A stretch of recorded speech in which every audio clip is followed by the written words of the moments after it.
Welcome to the Selling on Giants, part of the Selling Smart series, where we dive into e-commerce topics around Amazon, Walmart, Shopify, and beyond.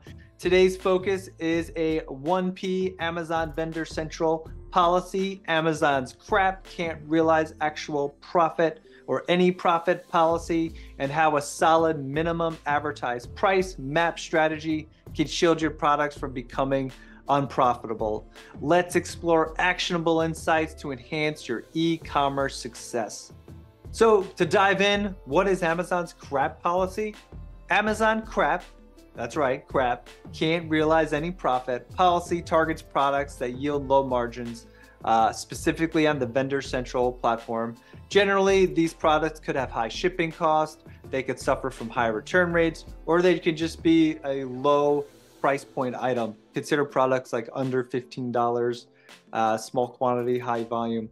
These items are susceptible due to any type of inefficiency can really make these products unprofitable.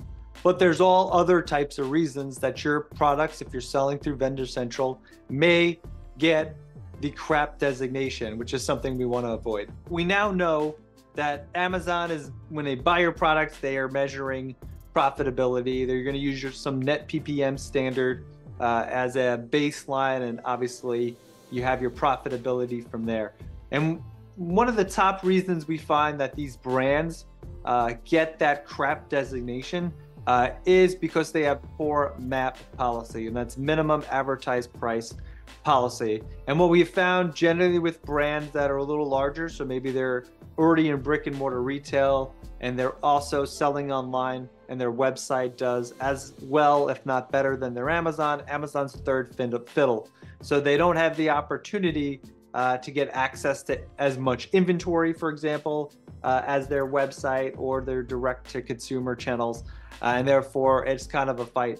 And what we find with brands like that, they tend to let other retailers kind of dictate pricing. So they may run a sale, the product gets on the market at a significant discount.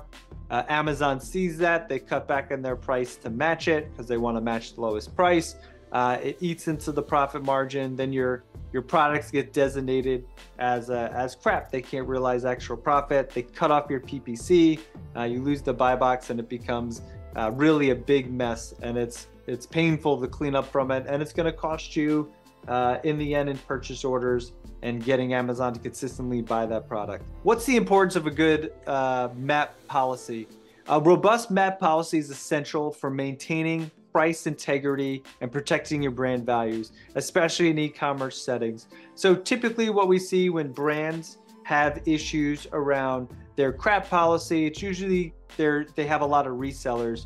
And so normally what we find when brands are primarily wholesale, they make most of their profits from their places in brick and mortar retail, or how they're distributed outside of manufacturing. Tends to be one, or their website is number one and number two, and Amazon's a close three. So large enough where it requires a team to manage it, but not large enough to get priorities when it comes to inventory. And that's a major challenge. And so what we have found in those instances is that generally when a brand or a brick and mortar wants to run a sale, that sales price gets back to Amazon, and they'll cut their price. And if it's below a certain margin after the price cut, you're going to get hit with this crap policy. So this is why I go back to having good MAP policy and how it spills over. And some of the things that they won't call out is like, once you get violated for MAP policy, then you're going to start having contribution issues because you're having all these other sellers jump on your listing. So then you get this inconsistency in branding. So you can see there's like a spillover, and it's very specific to the Amazon ecosystem, which is a challenge. So what are some strategies that we can implement to help alleviate this challenge if you are suffering from products getting crapped out? First things first, if you can do it, a bundling strategy is probably number one. And so it gives us the ability to take 2, 3, 4 items and bundle them together. Typically we do this with beauty or supplement brands, and we may do like multi-packs. So the ability to sell multi-packs on Amazon via Vendor Central, and via Seller Central we may be selling the single pack units. Or we may be selling the single pack units only on the website, so only D2C is an example. But bundling is a great way to get that average order value up and to give you better margins to play with, as long as you have the ability to get it over to Amazon for bundling. We're also big fans of the hybrid strategy. So caveat, not all vendors are going to have this opportunity.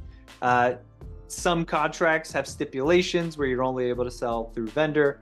Most of the brands we work with don't have this issue, but some brands do. But your ability to sell your product on Seller Central and Vendor Central, we call this a hybrid. We refer to this as hybrid in the industry, and it gives us play on both platforms, but it gives the ability to control pricing and logistics. And it creates an advantage if we're getting crapped out. We can move that inventory over to Seller Central, get those active, win back the buy box, provided you don't have any other issues, and be selling the product in a reasonable time frame. The last there's two more topics I want to touch. So on that selling model, if you're looking for ways to improve your cost, shipping in its own container, SIOC, I think is how you would say that acronym, but also understanding that for vendors with heavy items specifically, your ability to get SIOC certified could signify cut in shipping cost and also have a positive environmental impact, which is always good. This certification allows these products to be shipped in their own packaging, and it reduces the additional packing material and handling, which is great because it'll save you money, and it's a great way to get products out. And there's insights that you could draw from customer returns. So we also note that a lot of brands that get hit with crap policies, specifically in certain categories that are very subjective, have high customer returns. And these returns, there's a damage allowance, but past a certain point, it'll eat into that profit margin. And that's how you'll end up crapping out for a poor customer experience on the end consumer's use of the product. And so understanding the reasons behind return rate can really help. And for us, we work with a brand that had some packaging issues. They were polybagging some products that they probably shouldn't have. And those products were showing up to customers' doors broken or damaged. And we had a higher return rate, which caused us some issues. And so we ended up putting these products inside boxes that were a little more durable. And we reduced our return rate, which showed more profitability. And then we were able to get larger purchase orders and kind of return to Amazon's good graces. But more importantly, the end user, the customer, got the better experience, being able to experience the brand and getting a good product to their front door. So thanks for joining us on this episode of Selling on Giants as part of our Selling Smart series. We've unpacked strategies to navigate Amazon's crap policy and, most important, of a robust MAP policy. Remember, in e-commerce, being proactive and adaptable is key to staying competitive and profitable. If you enjoyed this episode, please leave us a review wherever you tune into your podcast, and feel free to email us at hello@sellingongiants.com with topics you'd like to hear more about. Your feedback is invaluable to us as we continue to explore the challenges of selling on large platforms like Amazon, Walmart, and Shopify. Don't forget to subscribe for more insights and tips as the latest episodes release. And until next time, keep optimizing and stay classy.